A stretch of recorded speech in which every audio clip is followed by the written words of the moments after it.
for me. Just a quarter of an hour.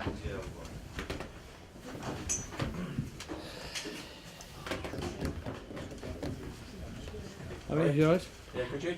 Not bad.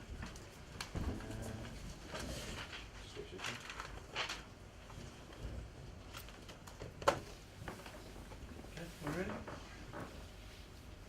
First of all, can I just ask you about the Qatar World Cup? Now it looks like it's going to happen. What do you think about the whole Winter World Cup? Well, I think the process of awarding the World Cup, I think I and most people thought it was based on it being a summer tournament, but since the decision's been made, it seems like the goalposts have been moved somewhat, and the practicalities of having a summer tournament in Qatar are there for everybody to see, and obviously it was never going to be a possibility. So it is what it is, and we've now got a date, so there's enough time, I think, for leagues across the world and Europe and everywhere to get used to the idea and adjust accordingly. And by the time the tournament comes around, I'm sure everything's put in place, and what disruption there will be, because even though they've got a lot of time to organise, you would sense there'd be some kind of disruption, because there's no way they can plonk a tournament of that magnitude right in the middle of league seasons. There is going to be disruption, there's no two ways about it, but I'm sure they'll try and minimise that and make sure that it runs smoothly, because it's their showpiece event, FIFA's showpiece event, so they want it to go off really well, so they'll do everything in their power to make sure it happens, and it's a tournament to remember for the right reasons. You've been an international manager. I mean, knowing the way the Premier League works, would you be happy with it? Would you be thinking, well, you know, the league will be underway, they'll probably be at the peak of their fitness rather than at the end of the season? Well, there is that to look at. I think it'd be interesting, in all honesty. It may well give the home nations the best opportunity to win a World Cup, so you can't knock it too much, because it may be the way forward for teams from these isles. So we'll have to wait and see. It's an interesting one. I think most people advocate that during a long hard season, a mid-winter break is a good thing. Obviously they're putting in a really top level tournament around a very busy period, certainly for Premier League teams, so we'll have to see what impact it has in the latter stages of the season after the tournament's taken place, and when you come to the business end of league, certainly the Premier League and top leagues around Europe. So until we actually go through that, we won't know what impact it has. I was listening to a couple of pundits talking about Roy Hodgson's squad yesterday, and they were saying going forward, Gary Cahill's a good centre half, but what he needs is a long-term partner and enforcer next to him. And Roy's talking about form. He picked Harry Kane on form. I know Ryan's been injured for a while. Is he not that person in your eyes? Well, we think so, but we're not the ones that picks England squad. So, from our point of view, I mean, it's unfortunate for Ryan, in fairness. I think if he'd been fit and well and been playing regularly right up to this point, I think he must have come into Roy Hodgson's thinking. It would be crazy not to think that, because up to his injury he was playing arguably as good as he's ever played in the Stoke shirt. So it's unfortunate that he got the injury when he did, because we all feel here, and I think most people's opinion outside these vicinities is that he's merited another look at least that. We're not saying put him in and play him week in and every international from this point onwards, but certainly he deserves another chance. He's had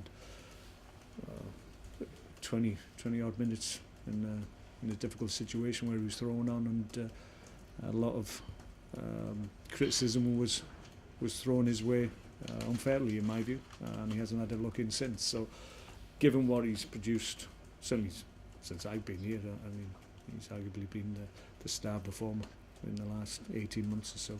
So for him not to have another opportunity since the last time seems a little bit unfair, I would suggest. Given the young backs that look like are going to progress in England's side, think Cahill's, not very old. They're inexperienced. I mean, do you think he'd be a good partner, Gary Cahill, Ryan Shawcross? Does that make sense to you? Well, I can only go from what I've seen firsthand, and I think that's always the best basis to judge players and people. And as an individual, he's top draw. As a player, he's excellent in his role, and his ability in the position that he plays is unquestioned, I would suggest. So at the end of the day, I mean, it's just how England, in what direction England are going, whether or not they feel they need to progress people right through all age groups, and they feel that progression and that understanding of what's required, or their interpretation of what's required to be an international footballer, that needs to be learned as you go through the age group. So when you do come to senior level, then you're best prepared. So maybe that is the thinking at the moment, and it's more difficult for somebody who hasn't been through that process and been involved in international squads for a long time. It's difficult for them to break through again. There seems to have been an edict coming out of the FA about players surrounding referees. Where are you on this? And have you spoken to your players? Would you rather your captain went up rather than, you see 4 or 5 people around the ref?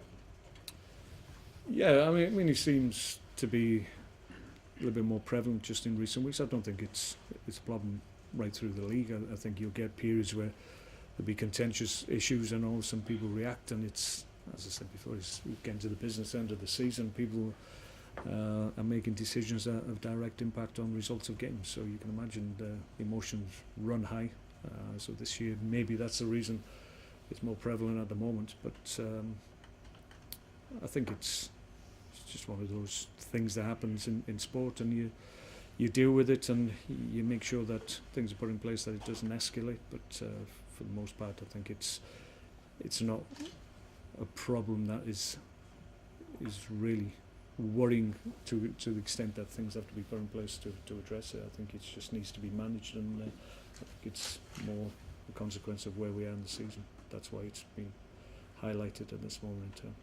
Where are you with injuries after the West Brom game? I know Victor went after me, but Victor is the main doubt we've got. He's still struggling. Hasn't trained a great deal this week. We'll give him enough time. We'll see him in the morning. We'll test him in the morning and see how he is. But at the moment, he's the main doubt. The rest, we've got a number of niggles that we hope will just settle down. Obviously, Johnny Walters has had an operation on his cheekbone. He's got a mask that obviously will protect that, but the decision really will have to be John's in terms of how he feels. He's obviously gone under general anaesthetic, so that has an impact on you as well. Stays in your system, and he needs time to flush out. So I need a conversation with him tomorrow to see how he feels, whether or not he feels ready to go, or at least play a part in the game. So there's a number of other players as well who are carrying knocks and niggles that we've got to be mindful of, because we don't want to go into the game with maybe 4 or 5 with question marks over them in terms of fitness, and lose 2 or 3 really early on in the game, because that had an impact last week. So we've got to be careful that the ones that pick are fresh and able to hopefully do the whole 90 minutes, because it's too risky going into a game with 4 or 5 that are carrying knocks and little niggles. I've only got 3 subs, so we don't leave ourselves too short. Was that the clash with Dawson? Yeah.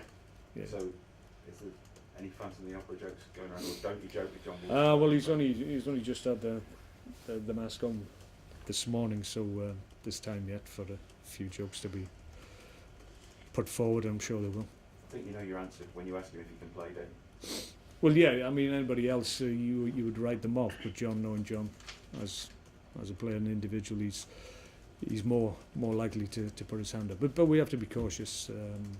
There's no point him saying he's okay and he hasn't got the ability or the capacity to get over it as quickly as he would hope. But he's an honest guy, and I've had that conversation today. All I need is an honest answer from him, and that's exactly where I'll get tomorrow. Last week, I don't know if it was fatigue coming towards the end of the season, whatever. it wasn't your Stoke team at it. How do you get that tomorrow? Well, we were disappointed in our performance on the day. That can happen. We did have injuries that just affected the makeup of the team. We had to make early changes at half time, and it affected what we produced, to be perfectly honest. But no excuses. We didn't perform on the day. In fairness, the guys, more often than not, when they have a poor performance and don't hit the levels that we know they're capable of, then almost immediately they bounce back very, very quickly, and that's what we did last time. You think back to the Blackburn Cup game. After that, we played really well and got really positive results immediately after that. So we want the same response. Fully expect to have a reaction tomorrow and get back on track, because we've still got things we want to achieve this year. What is it you want to achieve? You want better last year, or Yeah, we want to do that. We've got an opportunity to get more points on the board, and there's a lot of individual things within those targets that we've set ourselves as well. So still a lot to play for. And just finally, your opposite numbers, you've done well settling in halfway through a season like that. It's not the easiest thing, is it? No, it's not easy. I think Alan is acknowledged as a very experienced manager at this level, and he's done a great job, and he seems happier within himself. I think that's a consequence of maybe the trials and tribulations he seems to have had to have gone through at his previous club. So I'm sure that projects itself to his team as well. So they're a good team, got good threats, got a good level of individual talent as well, which we'll have to deal with on the day. So it's not an easy game for us. Arguably, away from home, they're probably more dangerous on occasions, just because of the threat they've got on the break. So we'll have to be vigilant, make sure that we don't get caught out. But we're playing well at home again, which is encouraging for us. So we're looking forward to it. Jack Butland has signed a new Yes. contract. How pleased are you to tie him down? Delighted, yeah. Jack is arguably one of the top young keepers in the country, and to get him signed up was important for us. We see his future here, and obviously we're delighted that Jack sees his future here as well. So yeah, he's in a good place at the moment. I think he's grateful for our help in terms of continuing his development. It could have been very easy for him to come here and just stay as an understudy for 3-4 years or whatever. That was never the discussions that were had with Jack when he first came here. We've tried to keep his development path, we tried to keep it going, and I think he's acknowledged that and appreciated that. So every year on, he's pressed ahead and he's improved. We'll continue to do that. At some time in the future, we see him obviously pushing to be the number one here, and he sees that himself. So we're really pleased that we've been able to get it done. He's certainly a confident lad, as most goalkeepers with his ability should be. Were part of the discussions you will be number one sooner rather than later? Well, I think we're very fortunate that our group of keepers is top level. Asmir Begovic is arguably one of the top keepers in the Premier League, and that's a bold statement, and it's absolutely true. So even though at the moment that there's an outstanding keeper ahead of Jack, I think they're just motivating each other, along with Thomas as well, who's been a great understudy for them both. And I think they push each other, and I think that's why their performance levels are high consistently, because there's competition and there's a challenge.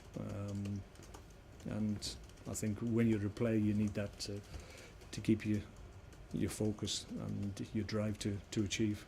You need competition, you need people pushing you from behind or alongside you. So we're very fortunate in regard to the strength of our goalkeeping group. So obviously Jack recommitting to that group is a real positive for us. Asmir, I think, comes out of contract soonish, and there are talks. Where are the talks with him? I think we're leaving it till the summer. I think that's my understanding of it. As I said, we've got 9 games left, and I think rightly Asmir wants to focus on those games. And then any discussions will take part in the summer. We're quite comfortable with that. I think it's discussions that will will be positive. We hope. And I know Asmi's very happy at the club and enjoying what's happening with the team at the moment. So there's a lot of things that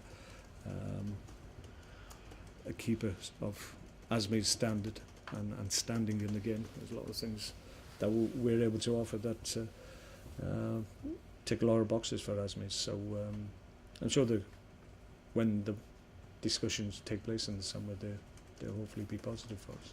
Just as a total outsider looking in, Jack signing, Asmi not yet having signed, and knowing Jack and how confident he is and how much he wants to be number one, the implication just seems to be, and just I could be completely wrong and out of order, but that Asmi's on his way out and Jack's on his way in. You're completely wrong and out of order. Yeah, you're right. No, we're just trying to look after business. That's what we're doing. We've recontracted an outstanding young keeper. Our intention is to recontract Asmi Begovic as well. So that's where we are with it. Great stuff. In the paper today, there is Peter Odemwingie talking about he'd like to be back before the end of the season. Is that realistic, or is that just him trying to push a little bit too hard? No, we think there's an opportunity. I think prior to him having the slight setback that he had when we had to, the surgeon wanted to have a look at the knee again, so he had a slight operation. Obviously, they just looked at it, so we're able to understand why Peter up to that point was getting a reaction to the work that he was doing. Small procedure's been done, and it's really affected the knee in a really positive way. So Peter's way more positive about where he was maybe a month ago. So to that end, if you'd have asked me 4 or 5 weeks ago whether or not he had a chance of playing before the end of the season, I would have said probably not. But where he is now and where the knee is progressing and his positivity to his work, I think he's got a real opportunity to get games before the end of the season, which is great for him and us.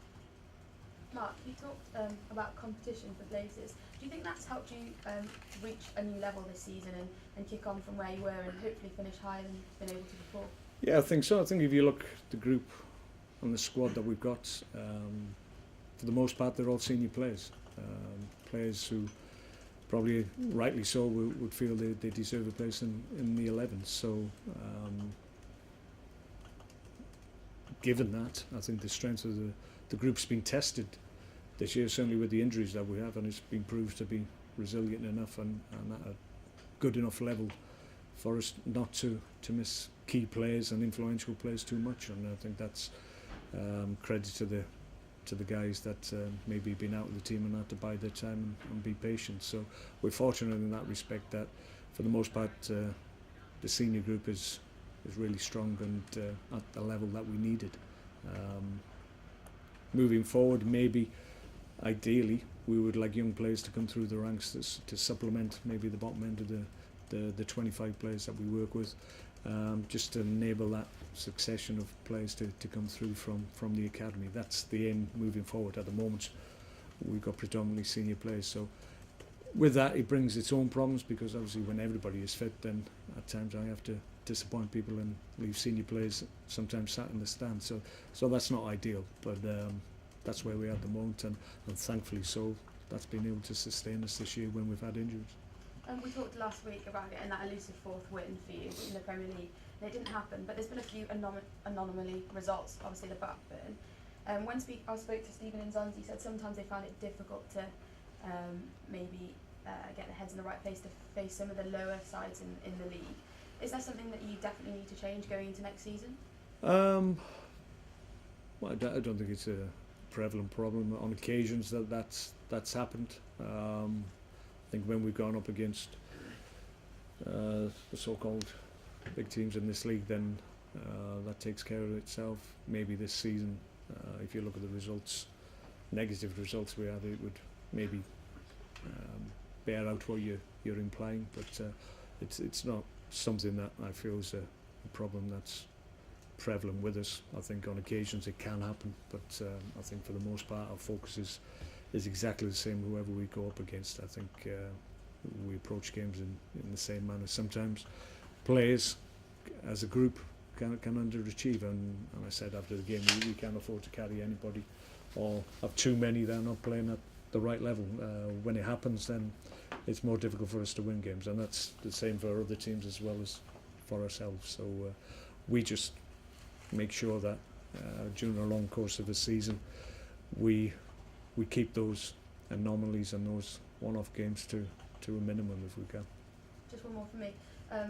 Last time Alan Pardew was here earlier in the season, he didn't have very good time with the Newcastle fans, but how much resilience as a manager does it take? Obviously you've been at different clubs and had difficult times, but how do you kind of turn it around? I thought like it showed Alan in a great light, a lot of strength of character to come through those periods, and it wasn't just at the beginning of this season.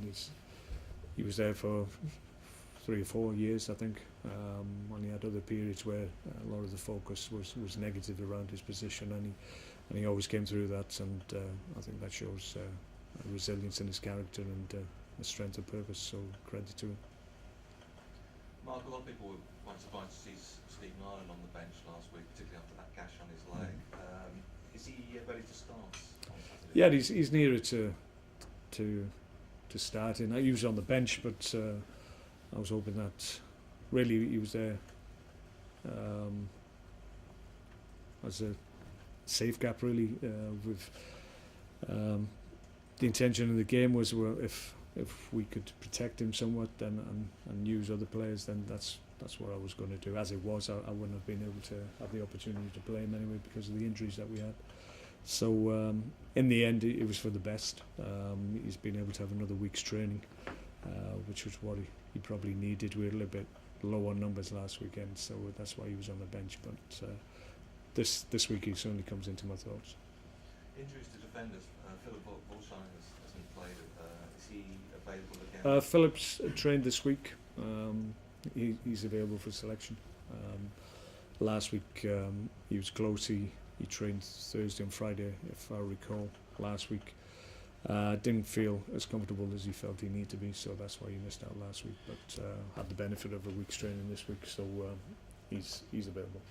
And Ryan Shawcross sort of was saying that he struggled a little bit last week. Yeah, which is understandable. I mean, he's been out for 4 or 5 weeks, and first game back straight in.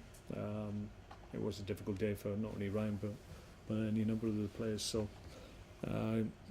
he's another that's benefited from another week's training, so he'll be better for that tomorrow. Okay. Cheers, Ryan. Thank you. Chris.